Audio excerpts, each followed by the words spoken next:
Jane Eyre, Chapter 31.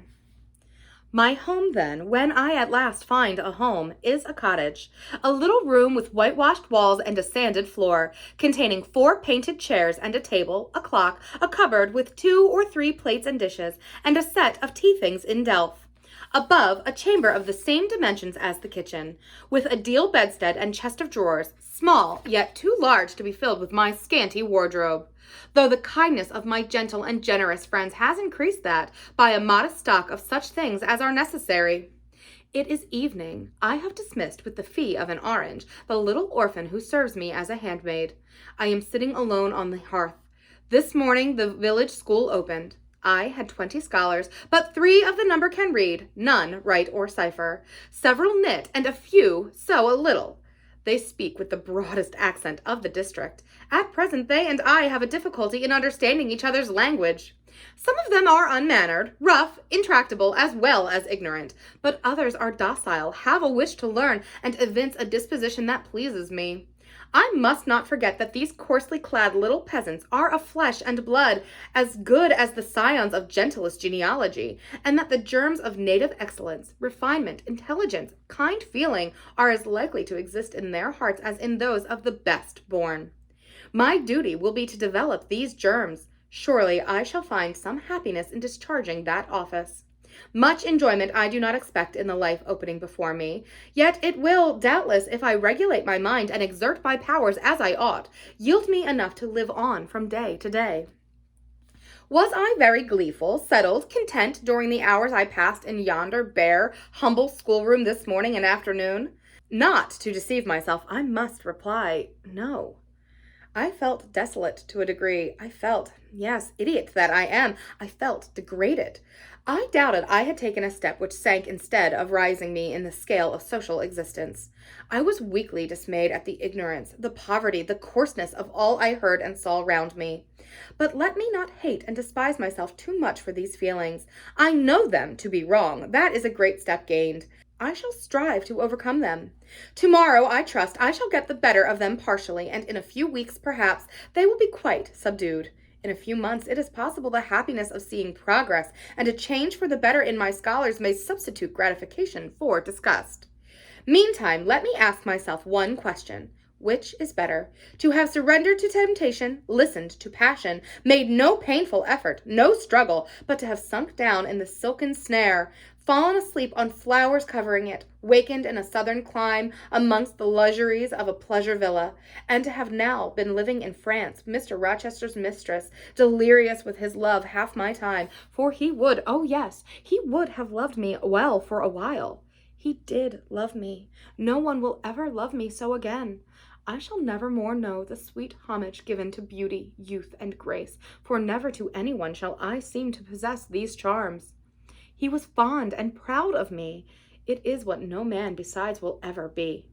But where am I wandering, and what am I saying, and above all feeling?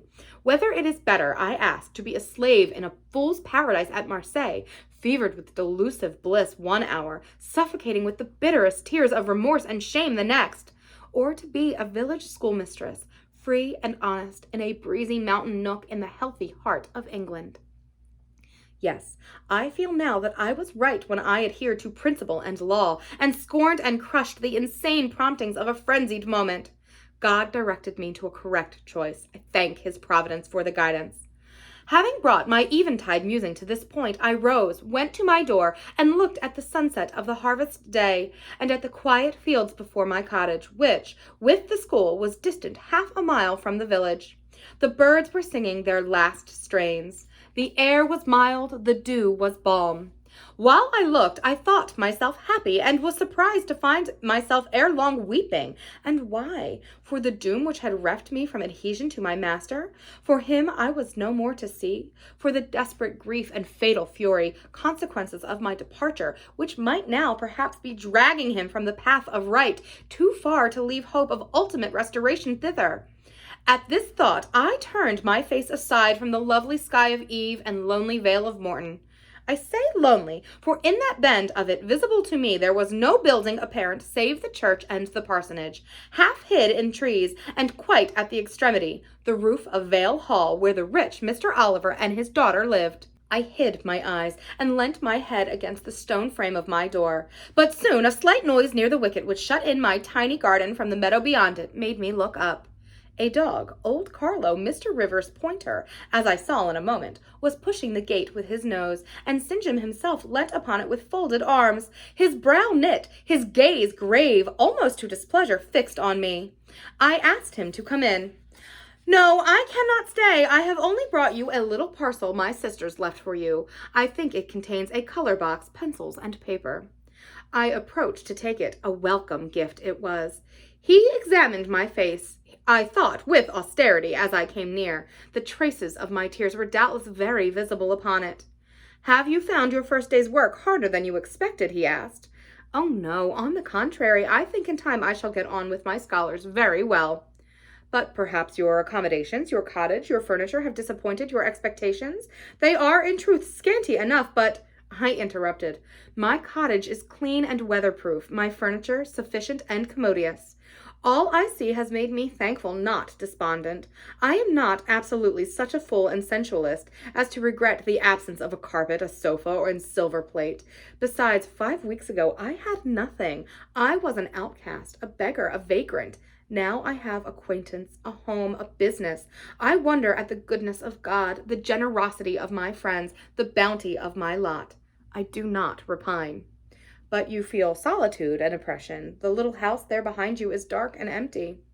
"I have hardly had time yet to enjoy a sense of tranquillity, much less to grow impatient under one of loneliness." "Very well. I hope you feel the content you express. At any rate, your good sense will tell you that it is too soon yet to yield to the vacillating fears of Lot's wife. What you have left before I saw you, and of course I do not know, but I counsel you to resist firmly every temptation which would incline you to look back. Pursue your present career steadily, for some months at least." "It is what I mean to do," I answered. St. John continued, "It is hard work to control the workings of inclination and turn the bent of nature, but that it may be done I know from experience. God has given us, in a measure, the power to make our own fate, and when our energies seem to demand a sustenance they cannot get, when our will strains after a path that we may not follow, we need neither starve from a nation, nor stand still in despair. We have but to seek another nourishment for the mind, as strong as the forbidden food it longed to taste, and perhaps purer, and to hew out for the adventurous foot a road as direct and broad as the one fortune has blocked up against us, if rougher than that. A year ago I was myself intensely miserable, because I thought I had made a mistake in entering the ministry. Its uniform duties wearied me to death. I burnt for the more active life of the world, for the more exciting toils of a literary career, for the destiny of an artist, author, orator, anything rather than that of a priest. Yes, the heart of a politician, of a soldier, of a votary of glory, a lover of renown, a luster after power, beat under my curate surplice. I considered my life was so wretched it must be changed, or I must die. After a season of darkness and struggling, light broke and relief fell. My cramped existence all at once spread out to a plain without bounds. My powers heard a call from heaven to rise, gather their full strength, spread their wings, and mount beyond ken. God had an errand for me, to bear which afar, to deliver it well, skill and strength, courage and eloquence, the best qualifications of soldier, statesman, and orator were all needed, for these all center in the good missionary. A missionary I resolved to be. From that moment my state of mind changed. The fetters dissolved and dropped from every faculty, leaving nothing of bondage but its galling soberness, which time can heal. My father indeed opposed the determination, but since his death I have not a legitimate obstacle to contend with. Some affair settled, a successor for Morton provided, an entanglement or two of the feelings broken through or cut asunder, a last conflict with human weakness, in which I know I shall overcome, because I have vowed that I will overcome, and I leave Europe for the East. He said this in his peculiar, subdued, yet emphatic voice, looking, when he had ceased speaking, not at me, but at the setting sun, at which I looked too. Both he and I had our backs toward the path leading up the field to the wicket. We had heard no step on the grass-grown track. The water running in the vale was the only lulling sound of the hour and scene. We might well then start, when a gay voice, sweet as a silver bell, exclaimed, Good evening, Mr. Rivers, and good evening, old Carlo. Your dog is quicker to recognize his friends than you are, sir. He pricked his ears and wagged his tail when I was at the bottom of the field, and you have your back towards me now. It was true. Though Mr. Rivers had started at the first of those musical accents, as if a thunderbolt had split a cloud over his head, he stood yet, at the close of the sentence, in the same attitude in which the speaker had surprised him, his arm resting on the gate, his face directed towards the west. He turned at last with measured deliberation. A vision, as it seemed to me, had risen at his side. There appeared within 3 feet of him a form clad in pure white, a youthful, graceful form, full yet fine in contour, and when, after bending to caress Carlo, it lifted up its head and threw back a long veil, there bloomed under his glance a face of perfect beauty. Perfect beauty is a strong expression, but I do not retrace or qualify it. As sweet features as ever the temperate clime of Albion molded, as pure hues of rose and lily as ever her humid gales and vapory skies generated and screened, justified in this instance the term. No charm was wanting, no defect was perceptible. The young girl had regular and delicate lineaments, eyes shaped and colored as we see them in lovely pictures, large and dark and full, the long and shadowy eyelash which encircles a fine eye with so soft a fascination, the penciled brow which gives such clearness, the white, smooth forehead which adds such repose to the livelier beauties of tint and ray, the cheek oval, fresh and smooth, the lips fresh too, ruddy, healthy, sweetly formed, the even and gleaming teeth without flaw, the small dimpled chin, the ornament of rich, plenteous tresses, all advantages, in short, which combined realized the ideal of beauty were fully hers. I wondered as I looked at this fair creature. I admired her with my whole heart. Nature had surely formed her in a partial mood, and forgetting her usual stinted stepmother dole of gifts, had endowed this, her darling, with a grand dame's beauty. What did St. John Rivers think of this earthly angel? I naturally asked myself that question as I saw him turn to her and look at her, and as naturally I sought the answer to the inquiry in his countenance. He had already withdrawn his eye from the Peri, and was looking at a humble tuft of daisies which grew by the wicket. "A lovely evening, but late for you to be out alone," he said, as he crushed the snowy heads of the closed flowers with his foot. "Oh, I only come home from S." She mentioned the name of a large town some 20 miles distant. "This afternoon. Papa told me you had opened your school and that the new mistress was come, and so I put on my bonnet after tea and ran up the valley to see her. This is she," pointing at B. "It is," said St. John. "Do you think you shall like Morton?" she asked me with a direct and naive simplicity of tone and manner, pleasing if childlike. "I hope I shall. I have many inducements to do so." "Did you find your scholars as attentive as you expected?" "Quite." "Do you like your house?" "Very much." "Have I furnished it nicely?" "Very nicely indeed." "And made a good choice of an attendant for you in Alice Wood?" "You have indeed. She is teachable and handy." This, then, I thought, is Miss Oliver, the heiress, favored, it seems, in the gifts of fortune as well as those of nature. What happy combination of planets presided over her birth, I wonder. "I shall come up and help you teach sometimes," she added. "It will be a change for me to visit you now and then, and I like a change.